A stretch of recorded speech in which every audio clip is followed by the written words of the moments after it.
നമ്മുടെ വീട് എന്ന് പറയുന്നത് നമ്മുടെ സമാധാനത്തിൻ്റെയും സന്തോഷത്തിൻ്റെയും ഒക്കെ ഒരു ഇടമാണ്. നമ്മുടെ സമ്പത്തിനെയും ആരോഗ്യത്തെയൊക്കെ നമ്മുടെ വീടിൻ്റെ അന്തരീക്ഷം സ്വാധീനിക്കും. നമ്മൾ പകലൊക്കെ അനുഭവിക്കുന്ന ടെൻഷനും അലച്ചിലും ഒക്കെ കഴിഞ്ഞ് നമ്മുടെ വീട്ടിലെത്തിയിട്ടായിരിക്കും നമ്മൾ വിശ്രമിക്കാൻ ആഗ്രഹിക്കുന്നത്.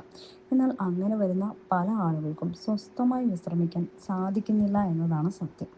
അതിപ്പം വാസ്തുപരമായി നിങ്ങൾ പണിഞ്ഞ വീടാണെങ്കിലും അല്ലെങ്കിലും നല്ല രീതിയിൽ വീട് പാലിച്ചില്ലെങ്കിൽ അല്ലെങ്കിൽ വീട് പരിപാലിച്ചില്ലെങ്കിൽ ഗുണത്തേക്കാൾ നമുക്ക് ഒരുപാട് ദോഷങ്ങളുണ്ടാവും.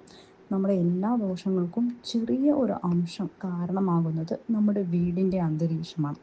അതുകൊണ്ട് തന്നെ ചെറിയ ചില കാര്യങ്ങൾ ശ്രദ്ധിച്ചാൽ നമ്മുടെ വീട്ടിനുള്ളിൽ നെഗറ്റീവ് എനർജി ഉണ്ടെങ്കിൽ അതിനെ പുറന്തള്ളി പകരം പോസിറ്റീവ് എനർജി നമുക്ക് നിറയ്ക്കാനായി സാധിക്കും. അതിനാദ്യമായി ശ്രദ്ധിക്കേണ്ട കാര്യം, നിങ്ങളുടെ വീട്ടിൽ എവിടെയെങ്കിലും പൊട്ടിയ കണ്ണാടിയോ ഫ്യൂസായ ബൾബോ കേടായ മറ്റ് എന്തെങ്കിലും ഇലക്ട്രിക് ഉപകരണങ്ങളോ ഉണ്ടോ എന്ന് നോക്കുക. ഉണ്ടെങ്കിൽ ഇവ മാറ്റുക. അതുപോലെ തന്നെ സമയം തെറ്റായി കാണിക്കുന്ന ക്ലോക്ക് ഉണ്ടെങ്കിൽ ഇതും വീട്ടിൽ നിന്നും ഒഴിവാക്കേണ്ടതാണ്.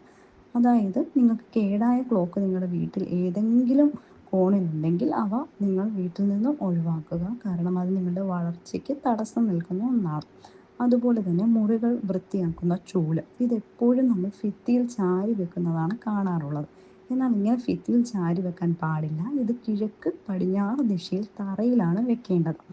അതുപോലെ തന്നെ എട്ടുകാലി വല, ചിതൽ എന്നിവ വീടിനകത്ത് എവിടെയെങ്കിലും കാണുകയാണെങ്കിൽ ഉടൻ തന്നെ ഇത് കളയണം. ഇവ നമ്മുടെ വീട്ടിലേക്ക് ദൗർഭാഗ്യം കൊണ്ടുവരാൻ കാരണമാകുന്നതാണ്. അതുപോലെ തന്നെ നമ്മൾ പലരും ചെരുപ്പ് ഇട്ട് വീടിനകത്തൂടി നടക്കാറുണ്ട്. ഇതും ഒഴിവാക്കേണ്ടതാണ്. പൊട്ടിയ നിലവിളക്കുകൾ, അതുപോലെ തന്നെ വിഗ്രഹങ്ങൾ, അതുപോലെ തന്നെ ഫോട്ടോകൾ ഇവയൊന്നും വീട്ടിൽ സൂക്ഷിക്കാൻ പാടില്ല. ചീപ്പിൽ മുടി കെട്ടിക്കിടക്കുക, അതുപോലെ അസ്തമയം കഴിഞ്ഞ് മുടി ചീപ്പ് ഉപയോഗിച്ച് ചെയ്യുക, നഖം വെട്ടുക എന്നിവയെല്ലാം ഒഴിവാക്കണം.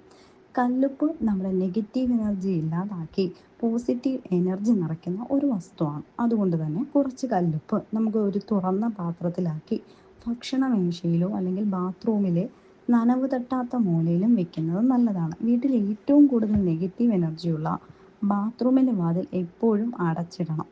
വെള്ളത്തിൽ അല്പം കല്ലുപ്പ് ചേർത്ത് തറ തുടയ്ക്കുന്നത്, സുഗന്ധ തൈലങ്ങൾ തളിക്കുന്നതും പോസിറ്റീവ് അന്തരീക്ഷം നിലനിർത്താൻ നല്ലതാണ്. അതുപോലെ തന്നെ സന്ധ്യാസമയത്ത് കഴിക്കുന്നതും ഉറങ്ങുന്നതും ഒഴിവാക്കേണ്ടതാണ്.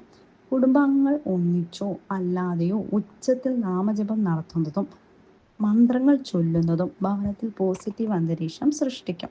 വീടിനകം തൂത്തു തുടച്ച് വൃത്തിയാക്കണം. അതുപോലെ തന്നെ കുന്തിരിക്കം, അഷ്ടഗന്ധം, കർപ്പൂര തുളസി എന്നിവയെല്ലാം പുകയ്ക്കാം. എച്ചിൽ പാത്രങ്ങൾ, മുഷിഞ്ഞ വസ്ത്രങ്ങൾ എന്നിവ കൂട്ടിയിടാതെ യഥാസമയം വൃത്തിയാക്കുക എന്നിവയെല്ലാം വീട്ടിൽ ഐശ്വര്യം നിറയ്ക്കുന്ന വഴികളാണ്.